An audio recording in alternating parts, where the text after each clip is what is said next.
Hoje é o dia de alimentar o nosso fermento para fazer o pão. A gente vinha alimentando com as proporções 1, 2, 3.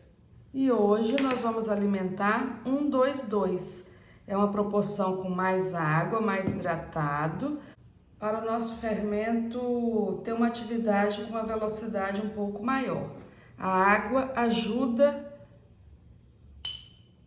no tempo de fermentação, melhora esse tempo de fermentação, no tempo de atividade do seu fermento.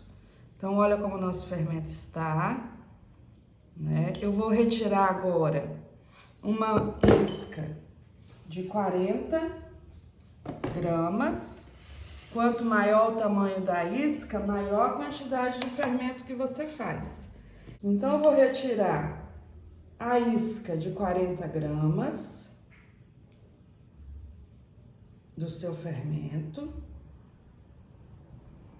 Por que eu mudei a proporção e a quantidade? Porque eu quero fazer uma quantidade maior de fermento para usar no meu pão. O pão eu vou utilizar 120 gramas de fermento. Então, eu tenho que alimentar uma quantidade que dê para o pão e sobre ainda um pouco para guardar e ser minha próxima isca.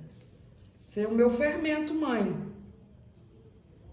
Sempre que eu alimento, que eu renovo o meu fermento, eu guardo um pouco para ser o fermento mãe. Porque essa quantidade aqui agora, ó, esta quantidade que sobrou deste fermento, eu vou guardar como descarte. Eu não vou usar isso aqui para fazer pão mais, mas eu guardo numa vasilhinha na geladeira para descarte. Eu chamo de levain descarte, uso para fazer outras receitas. De bolo de chocolate, que é maravilhoso, campeão no nosso canal, o bolo de laranja, o bolo de canela.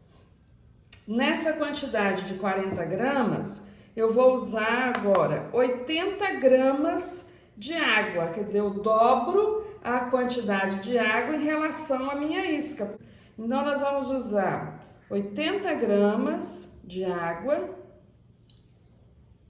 Isso.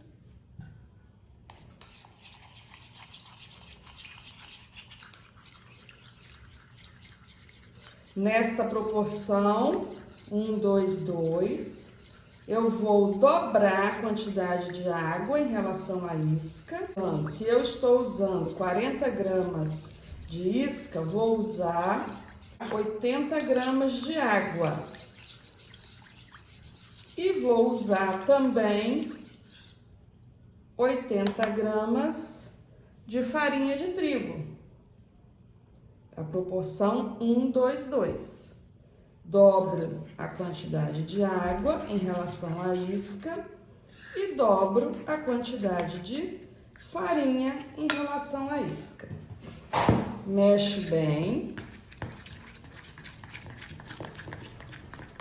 Quanto mais você mexer, melhor ar você agrega.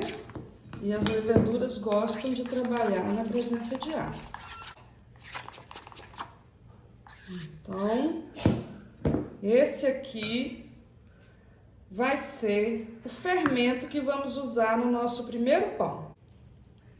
Aqui eu tiro 120 gramas e o restante que sobrar eu guardo para ser o meu novo fermento, o meu fermento mãe. A partir de agora, você pode guardar o seu fermento na geladeira. Se você não for fazer pães todos os dias, guarde na geladeira, que é uma maneira de você conservar e não ter que alimentar todos os dias o seu fermento. Tem pessoas que gostam de alimentar todos os dias, mas se você não faz pães todos os dias, guarde-o na geladeira. Uma vasilhinha fechada, rosqueada, agora você rosqueia, não deixa mais aberto. Nós vamos deixar esse fermento paradinho, para ele levedar. Quando ele dobrar de volume, nós vamos usar para fazer o pão. Não use antes disso e também não use depois que ele dobrar de volume.